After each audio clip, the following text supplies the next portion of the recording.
Olá, meus amigos, meus irmãos, a paz do Senhor para todos vocês. É um motivo de muita alegria estar aqui mais uma vez. É mais uma oportunidade que Deus nos concede de estarmos falando da Sua palavra. Hoje eu quero compartilhar com vocês a lição de número 4 da revista desse segundo trimestre da nossa escola bíblica dominical. Hoje iremos falar sobre os dons de poder. Para você que não assistiu às primeiras aulas, você pode estar entrando no canal do meu YouTube que elas já estão disponíveis. Certamente você assistindo às aulas anteriores, você terá um conhecimento mais amplo e melhor a respeito do assunto tão importante e tão relevante que estamos tratando dessa revista, desse segundo trimestre da nossa EBD. Então, hoje iremos falar a lição 4, Dons de Poder. O nosso texto áureo está em 1 Coríntios capítulo 2, versículo 4 ao 5, que vai nos dizer: A minha palavra e a minha pregação não consistiram em palavras persuasivas de sabedoria humana, mas em demonstração do Espírito e de poder, para que a vossa fé não se apoiasse em sabedoria dos homens, mas no poder de Deus. Ou seja, o que o apóstolo Paulo está dizendo aqui? Que ele não utilizou métodos de grandes oradores, grandes pensadores, grandes filósofos da época, que vinham através de palavras de influenciar com a sua sabedoria humana, mas ele pregou debaixo da unção e do poder do Espírito. Nossa verdade prática nos diz: os dons de poder são capacitações especiais em situações que demandam a ação sobrenatural do Espírito Santo na vida do crente. A nossa leitura bíblica em classe está em 1 Coríntios, capítulo 12, versículos 9 a 11. Nossa introdução vai nos dizer que o ministério terreno de Jesus foi marcado por inúmeros milagres, curas, fé, muitas maravilhas que o nosso Senhor fez aqui na terra, o ministério terreno de Jesus. E hoje então nós vamos falar sobre os dons de poder. Como eu havia falado anteriormente na lição passada, em 1 Coríntios capítulo 12, Paulo vai listar ali 9 dons espirituais. Muitos estudiosos classificam esses 9 dons espirituais em 3 classes, que são os dons de revelação, que nós falamos na lição passada, os dons de poder, que iremos falar aqui hoje, e os dons de elocução, ou os dons de expressão, que iremos falar na aula seguinte, se assim Deus quiser. Hoje então iremos falar sobre os dons de poder, que seria o dom da fé, os dons de curar, dons de cura, e os dons de operações de maravilha. O nosso primeiro tópico vai nos dizer o dom da fé. O nosso primeiro subtópico já nos faz uma pergunta: o que significa a fé? Para nós falarmos sobre o dom da fé, vamos entender o que significa a fé de um modo geral. Nós vemos que tem a fé natural, que é a fé que todas as pessoas já nascem com ela, demonstram ter essa fé. Uma fé natural, que faz com que a pessoa, por exemplo, pegue um avião e chegue a determinado lugar bem, em segurança. É uma fé natural, uma fé que até mesmo as pessoas lá fora, as pessoas que não seguem a Jesus, mas dizem ter Jesus no coração, dizem acreditar em Deus, a amar a Deus. Mas essa fé ela não é seguida de obediência, assim dizer, melhor assim dizer.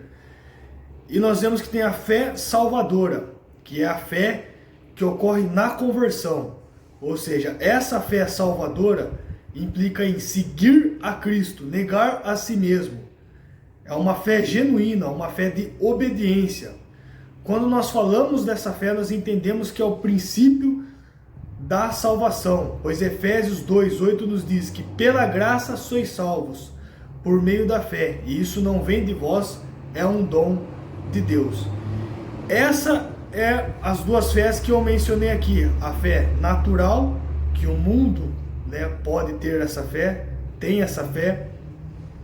E a fé salvadora, a fé genuína, que é todo aquele que segue a Jesus, obedece a Jesus e a sua palavra. Essa é a fé que nós adquirimos na nossa conversão. Como eu citei aqui, se falando de fé, ela é o princípio para a salvação, porque nós cremos em Jesus, nós seguimos a Ele, nós somos salvos por meio da fé, como diz Efésios 2:8.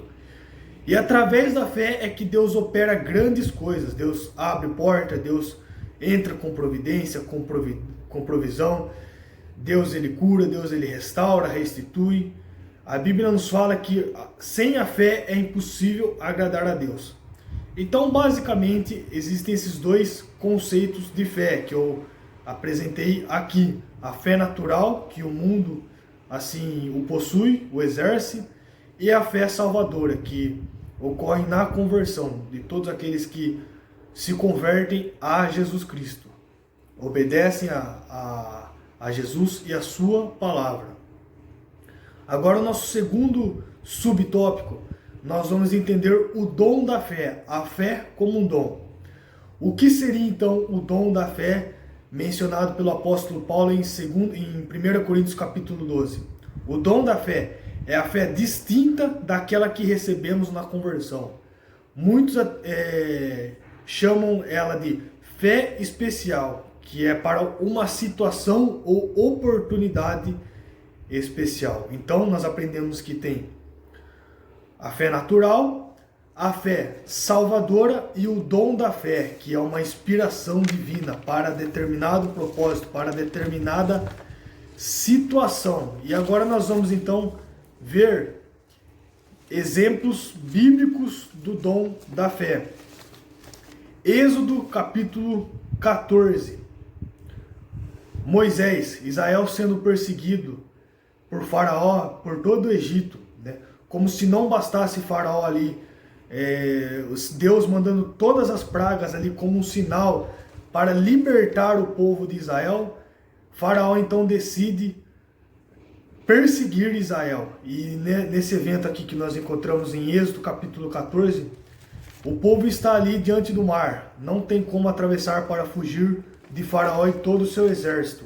O povo então começa a se queixar, os israelitas ali começam a murmurar, começam a se queixar pelo seu líder Moisés. Moisés então diz assim: não temais, estais quietos e vede o livramento do Senhor. Ou seja, somente algo divino, algo sobrenatural para livrar o povo das mãos de Faraó. E nós todos, eu creio que todos conhecem esse texto, que Deus ali fala para Moisés: não, porque clamas a mim, diga ao povo que marche. Moisés então fere ali, utiliza a sua vara, as águas se dividem e o povo passa em meio ao mar, passa ileso em meio ao mar. Nós vemos esse grande milagre acontecendo, né, na libertação do povo judeu, dos israelenses, ali em Êxodo. Só que tem um detalhe que eu aprendo também nessa lição, falando sobre fé. Eu disse aqui que o povo, ele murmurou, ele se queixou, porque estava diante do Mar Vermelho. E nós aprendemos aqui que Moisés, ele não foi influenciado por essa queixa. Ele não foi influenciado por essa murmuração. Antes, a fé de Moisés viu o livramento que Deus haveria de dar. Então nós precisamos exercitar a nossa fé, né? Talvez se estivéssemos lá com Moisés, poderíamos sim crer que Deus iria nos libertar do Egito. Mas qual seria o próximo passo da nossa fé diante do Mar Vermelho? Será que nós iríamos murmurar? Ou será que nós iríamos estar como Moisés, que ele diz: não temais, vede o livramento do Senhor. Moisés aqui, ele não deixou se influenciar pela murmuração, pela queixa, pela rebeldia do povo que estava ali com ele. Nós vemos que Sadraque, Mesaque e Abidnego na fornalha, em Daniel capítulo 3, Deus os livrou também. Nós vemos que Daniel na cova dos leões, no capítulo 6 de Daniel, Deus concedendo livramentos. Tanto a fornalha e tanto a cova dos leões eram mortes na certa. Na ótica humana eram mortes na certa. Mas o anjo do Senhor ali os livrou, os guardou e os protegeu. Nós aprendemos com a fé destes judeus, essa fé inabalável ali que eles exerceram diante de um perigo muito grande, de um perigo ali que colocaram muito em risco a vida deles. Um outro exemplo que nós aprendemos também está no Novo Testamento, em Atos capítulo 28. Eu vou ler aqui para vocês. Atos capítulo 28, versículo de número 2. Os nativos usaram conosco de grande hospitalidade, porque, acendendo uma grande fogueira, nos abrigaram, a todos por causa da chuva que caía e do frio. Enquanto Paulo ajuntava um feixe de gravetos e os colocava sobre o fogo, uma víbora, fugindo do calor, lhe picou a mão. Os nativos, vendo o animal pendurado na mão deles, diziam uns aos outros: certamente este homem é homicida, pois embora tenha escapado do mar, a justiça não o deixa viver. Olha aqui então o que nós vemos até aqui, que Paulo foi picado por uma serpente, uma víbora muito venenosa. E aqui no versículo 4 tem um contexto histórico. É um costume que os pagãos afirmavam que se alguém merecesse morrer, seria mordido por uma serpente. Até mesmo os judeus defendiam essa ideia, como afirmam alguns escritos rabinos. Versículo de número 5. Mas Paulo, sacudindo o réptil no fogo, não sofreu nenhum mal. Eles esperavam que viesse a inchar ou cair morto. Então, nós vemos ali que diante desse acidente não aconteceu mal nenhum com o apóstolo Paulo, mesmo em meio às tradições dos pagãos, né, que eles eram influenciados, que eles afirmavam que se alguém merecesse morrer, era para ser por uma picada de cobra. E Paulo ali não sofreu dano-lhe algum, tanto é que se você continuar lendo este capítulo de Atos capítulo 28, eles chegam até a chamar o apóstolo Paulo de um semideus, de um deus. Então nós vemos que Deus ali concedeu livramento diante de um réptil extremamente peçonhento, extremamente venenoso, mas a Bíblia fala que não aconteceu mal algum com o apóstolo Paulo. Então esse é o dom da fé, né? A fé também se encontra na lista como sendo um dos dons.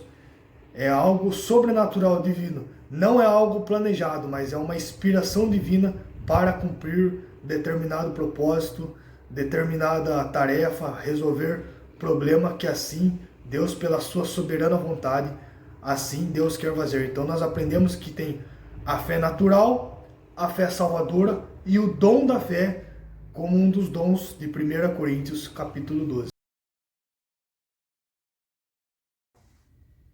Avançando então, vamos falar o nosso segundo tópico, que são os dons de curar. O que são os dons de curar? São recursos de caráter sobrenatural para atuarem na cura de qualquer tipo de enfermidade. Algo sobrenatural da parte de Deus. E aqui está nos dizendo, qualquer tipo de enfermidade. E nós vemos muitos testemunhos sendo contados na igreja e por cristãos, até mesmo não cristãos, em vários lugares, sobre doenças que a luz da medicina ali para os homens era difícil, era impossível, mas Deus curou aquela pessoa, Deus livrou daquela enfermidade. E nós aprendemos aqui também que os dons de curar, ele está no plural. Não há uma unanimidade entre os estudiosos quanto a essa afirmação do porquê os dons de curar estão no plural.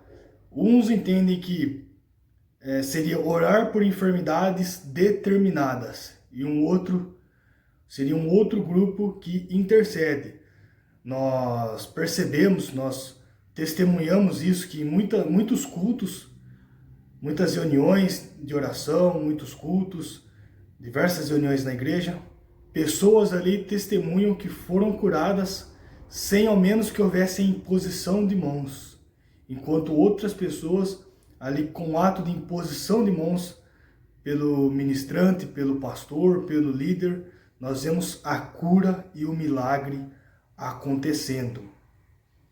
Agora, acerca desse dom, nós devemos ter muito cuidado ao falarmos desse assunto, né? Para que não gere dúvida, não gere debates e até mesmo não gere polêmica sobre o uso desse dom no meio do povo de Deus, né? Porque muitos irão nos perguntar, talvez você já ouviu essa pergunta: por que Jesus não cura todos nos dias de hoje? A Bíblia não fala que Deus não faz acepção de pessoas?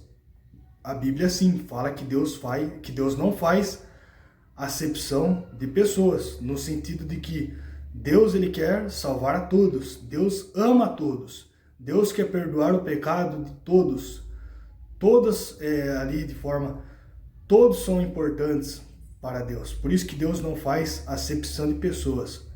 Agora, Deus, pela sua onisciência, ele sabe lá na frente o que essa cura vai ser, se vai ser bom ou não na minha e na sua vida. Nós aprendemos também que o apóstolo Paulo, ele curou muitos enfermos. Nós aprendemos isso lendo em Atos dos Apóstolos. Mas ele não curou Timóteo e Trófimo, um personagem que aparece em 2 Timóteo 4, versículo 20. Então, muitos enfermos foram curados pelo apóstolo Paulo, mas Timóteo não foi curado pelo apóstolo Paulo. E ele ainda escreve a carta ali a Timóteo, orientando ele sobre essa enfermidade, mas ele não curou Timóteo como ele fez em outras ocasiões, onde ele curou muitas pessoas por intervenção divina. O próprio apóstolo Paulo, ele vai dizer em 2 aos Coríntios que acerca das revelações que ele teve, foi-lhe dado um espinho na carne para que ele não se exaltasse. E ele orou 3 vezes pedindo a Deus que o livrasse, que removesse isso dele. Aí o Senhor fala para ele: a minha graça te basta, porque o meu poder se aperfeiçoa na sua fraqueza. Então o Senhor, ele cura a quem ele quer de acordo com a sua vontade, de acordo com o seu propósito. E um pensamento que eu tenho em particular acerca desse assunto: se o Senhor curasse a todos, se o Senhor fosse curar a todos, quantas pessoas não viriam para a igreja por causa desse interesse, sem se importar com a salvação, sem se importar que Jesus oferece a salvação, que foi para isso que ele morreu na cruz, mas se importando apenas com a cura, se importando apenas com a sua restauração de sua saúde. Então, o maior milagre que nós podemos testemunhar é a conversão. Por isso que a Bíblia fala que só há festa no céu quando o pecador se arrepende. O Senhor cura, sim, mas ele cura de acordo com a sua vontade. Não cabe a nós, por mais que tenhamos esse dom ou não. Nós devemos sim pedir a cura, mas somente Deus, pela sua vontade, vai realizar ou não a cura. E não significa porque uma pessoa não foi curada numa reunião de oração, pela imposição de mãos de alguém, que ela não há de ser curada depois, em outro tempo oportuno. A Bíblia fala em Romanos que todas as coisas cooperam para o bem daqueles que amam a Deus. Todas as coisas, ou seja, as coisas boas e as coisas ruins também, incluindo uma delas, as enfermidades. O nosso segundo subtópico nos diz a redenção e as curas. Somos redimidos e lavados pelo sangue de Jesus. Olha, aqui nesse subtópico é importante porque traz muita confusão acerca das pessoas que entram no Evangelho, né? Decidem entregar suas vidas a Jesus, pensando elas que vão ser blindadas ou imunes a qualquer tipo de enfermidade. Como eu citei aqui agora há pouco, Timóteo tinha um problema de enfermidade, Trófimo tinha um problema de enfermidade, o apóstolo Paulo tinha um espinho na carne, que nós não sabemos o que era, mas certamente não era algo bom. Então, nós não somos imunes. Nós vemos que Jesus disse que no mundo nós teríamos aflições. Essa foi a palavra que ele nos deixou. Nós vemos que os apóstolos, no início da era cristã, no início da igreja primitiva, eles foram açoitados, foram esbofeteados, foram presos, muitos foram torturados e até mortos. E assim é com muitos cristãos que estão entrando, muitos missionários que estão entrando em países onde não é bem-vindo ali falar de Jesus. Muitos países de religião muçulmana que não aceitam o cristianismo.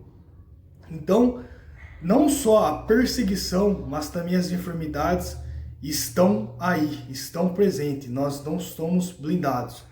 Enquanto nós estivermos nesse corpo, nós estaremos, correremos sim chance. Nós estamos ali tendo chances, como até a mesma pessoa que não serve a Deus, de pegar uma doença, de ficar enfermo, de ter que fazer um tratamento, uma cirurgia. A Bíblia não, ela nos garante a vida eterna, mas não garante aqui que nós teríamos uma vida imune, uma vida blindada, enquanto nós estivermos nesse corpo.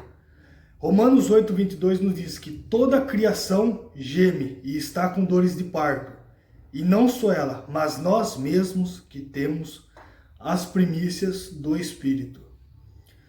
Só que a Bíblia também fala em Romanos 8:18 que as aflições desse tempo presente não são para comparar com a glória que há de se revelar. Ou seja, por mais que nesse mundo nós enfrentamos dores, desânimos, lutas, provas, né, nós estamos diante de uma pandemia onde muitos estão ali entubados, muitos morreram, um número grande de pessoas morreram, e nós vemos que cristãos e não cristãos estão nessa lista, porque a palavra não garante que nós sejamos blindados. A palavra nos garante vida eterna. Todo aquele que confessar a Jesus, crer que Ele é o Senhor e Salvador. Nós cremos, nós vivemos na dispensação da graça. Isso é o suficiente para nós termos a vida eterna. Mas enquanto estamos nesse mundo, nós devemos lutar. Nós não somos blindados diante dessa enfermidade. Mas é certo que o Senhor Jesus está ao nosso lado. Nós aprendemos também no Antigo Testamento, onde o Senhor entrega as leis ao povo, leis sanitárias ao povo, leis ali para a proteção do povo, para o povo viver em sociedade uns com os outros, não somente as leis religiosas, que em caso de sintomas de lepra, a pessoa deveria se apresentar diante do sacerdote. O sacerdote iria examinar a pessoa, iria declarar ela limpo ou imundo. Ela ficaria então 7 dias afastado, né, em isolamento, como até está sendo nos dias atuais. Após 7 dias, ela deveria apresentar ao sacerdote novamente para ver se a doença, aqueles sintomas haviam sido limpos, haviam sido retirados da pessoa ou não. Então nós vemos que o processo às vezes é gradativo.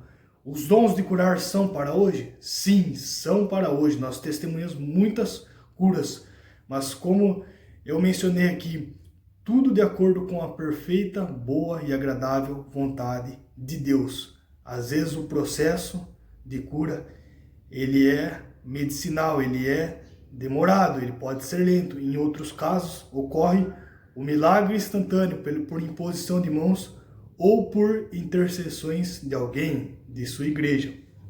O nosso terceiro subtópico vai nos dizer a necessidade desses dons. Os dons de curar nos dias de hoje, a Bíblia fala que os dons têm um fim proveitoso, um fim útil, né? Proveitoso para a edificação da igreja. E nós vemos que quando o Senhor Jesus ele curava ali nos relatos dos evangelhos, ele não só curava, mas ele também dizia: perdoados estão os seus pecados. Ou seja, Jesus ele curava, mas ele também oferecia um convite à salvação das pessoas. E nós vemos que através de cura, libertação, testemunhos sendo contados, muitas pessoas são edificadas, muitas pessoas entregam a Jesus, entregam as suas vidas a Jesus. Há um ditado muito comum entre as pessoas dizendo que se não for pelo amor, virá pela dor. Então nós vemos pessoas ali acometidas de enfermidades e sendo curadas através de orações, através de imposição de mãos, né, e pessoas glorificando a Deus. Esses dons certamente têm um fim proveitoso para trazer também a pessoa a Jesus, para testemunhar e edificar o próximo. Uma vez que a medicina e a tecnologia estão evoluindo, e tem algum problema nisso? Problema nenhum, é Deus quem dá a inteligência ao homem. Mas nós devemos nos lembrar que é tanto a medicina, a tecnologia, todos nós somos limitados. Deus é um ser ilimitado, é Ele quem dá a palavra final. Como é bom nós vermos médicos, cientistas dizendo, a expressão que nós dizemos, graças a Deus, ou seja, reconhecendo Deus, dizendo que Deus é quem faz, dizendo que Deus abençoa, dizendo que Deus que cura. Nós vemos muitos enfermeiros e muitos médicos também dizendo que orações são bem-vindas, orações ajudam em muitos casos. Então, nós vemos que Deus ele deu a medicina ali, inteligência ao homem em nosso favor, em favor de todos os seres humanos, de todas as sociedades, para nós vivermos, para nós termos a nossa saúde. Então, essa é a necessidade dos dons. Os dons, eles glorificam a Deus, os dons de curar, os dons da fé, eles visam um fim proveitoso para a edificação da igreja e para a glória de Deus. Avançando então, vamos falar sobre o dom de operações de maravilha, o dom de operação de maravilhas. Esse dom realiza obras extraordinárias, além do poder humano. Esse dom altera a ordem natural, ou seja, aquilo que é impossível, aquilo que não tem como mudar, que eu e você não podemos fazer, que um determinado grupo não pode fazer, não pode mudar, para um determinado sistema, até mesmo uma nação inteira, pode alterar, pode mudar o curso daquilo que já está sendo feito, daquilo que já acontece. A ordem natural das coisas é plenamente possível a Deus. Vamos então conferir alguns exemplos bíblicos, que é o nosso segundo subtópico. O bom mestre repreendeu o vento e o mar, e logo eles se aquietaram. Nós vemos também a ressurreição do filho da viúva de Naim, a ressurreição da filha de Jairo, a ressurreição de Lázaro. Nós vemos em Josué capítulo 10 que o sol e a lua pararam. Josué ali estava travando uma guerra, né? E Deus ali, para garantir a vitória em favor do seu povo, ele fez com que o sol e a lua parassem, né? Aí muitos vão dizer, mas como pode, né? O sol ele não se para. Existe uma explicação para isso? Será que o escritor ele não errou? O autor que escreveu esse relato de Josué capítulo 10? A explicação é bem simples, que o autor ele escreveu segundo o seu ponto de vista, segundo o seu entendimento. É claro que o milagre aconteceu. Deus sim parou o quê? O universo. Mas ali do ponto de vista de quem escreveu, ele teve essa sensação do sol e da lua, que o sol e a lua pararam, né? Não houve noite naquele dia. O dia ficou mais longo. Da mesma forma como existem pessoas como eu e você, né? Quando vamos à praia, vamos em determinado lugar, é muito comum as pessoas dizerem, vamos ver o pôr do sol. Da mesma forma, nós sabemos que o sol ele não se põe, é a terra que gira ali fazendo um movimento repetitivo em torno do sol. Mas como eu e talvez você que está me assistindo não tem o conhecimento amplo em ciência, nós usamos essa expressão. Da mesma forma, então, o autor bíblico relatou esse evento, mas de fato sim, o milagre aconteceu. E nós vemos muitos testemunhos também acontecendo nos dias de hoje, né? Testemunhos de osso crescendo no pé, uma pessoa ali que não tinha, uma criança que não tinha um osso ali no pé, pela oração, logo então cresceu o osso no pé de uma criança. Já presenciei, já ouvi muito esse testemunho. Nós vemos pessoas ali que é muito comum nós ouvirmos testemunho na nossa igreja, pela internet, ouvindo alguma pregação, pessoas ali contando esse testemunho de que iriam fazer determinada cirurgia, não só ela, mas os seus parentes, de que o médico ali já havia dito que a pessoa iria viver até tal ano de idade, com até um período de vida, e chegando no dia seguinte, não tendo que fazer cirurgia, não tendo que fazer operação, pois a enfermidade e o problema desapareceram. Isso não se explica, porque é um milagre, né? Para o médico, para a medicina, não tem explicação. Foi algo sobrenatural, divino da parte de Deus. Isso inclui sim no dom de operações de maravilhas. O nosso terceiro e último subtópico vai nos dizer distorções no uso dos dons de curar e de operações de maravilhas, né? Essa questão de determinar, exigir, decretar a cura dos enfermos é algo equivocado da parte nossa para com Deus, né? Quem somos nós para exigir, determinar, né? Eu falei aqui que Deus, ele faz de acordo com a sua vontade, no momento certo. Eu havia falado em aulas anteriores que os dons servem para glorificar a Deus. Nós não temos que e jamais poderemos carregar o status de ídolo na igreja quando nós temos esses dons em evidência. Principalmente quando nós vamos orar e a cura, o milagre acontece. Nós devemos dar glória a Deus e entender que Deus, ele cura de acordo com sua vontade, no momento certo, na hora certa, se assim ele quiser o fazer, de acordo com o seu propósito. Nós devemos sim orar pedindo a Deus a cura, uma oração, né, de um filho para o pai, uma oração humilde ali para com Deus, reconhecendo a grandeza e a soberania de Deus e que nós não temos mérito algum acerca dos dons espirituais, porque os dons são dádivas, são presentes concedidos por intermédio do Espírito Santo através de nossas vidas, servem para a edificação do nosso próximo e visa também a glória de Deus. Nós devemos orar pedindo a cura. Agora, Deus então vai exercer a sua vontade mediante a oração que nós fizermos. Então, nós devemos orar, mas quem cura é Deus. E nós não devemos fazer orações do tipo de determinar, decretar e exigir, porque Deus é soberano em sua vontade. Talvez você que está assistindo, você tenha os desejos de ser batizado no Espírito Santo, de ter os dons espirituais, né? Você quer ter esses dons em evidência?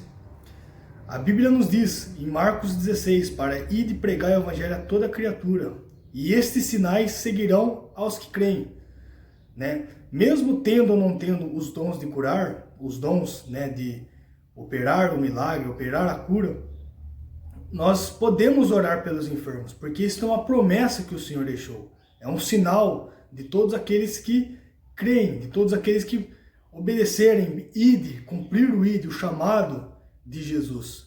Cabe a eu e você se interagirmos com Deus, se interagirmos com a obra, estar aptos para o reino de Deus, né? Estar à disposição do reino de Deus, à disposição para propagar o evangelho.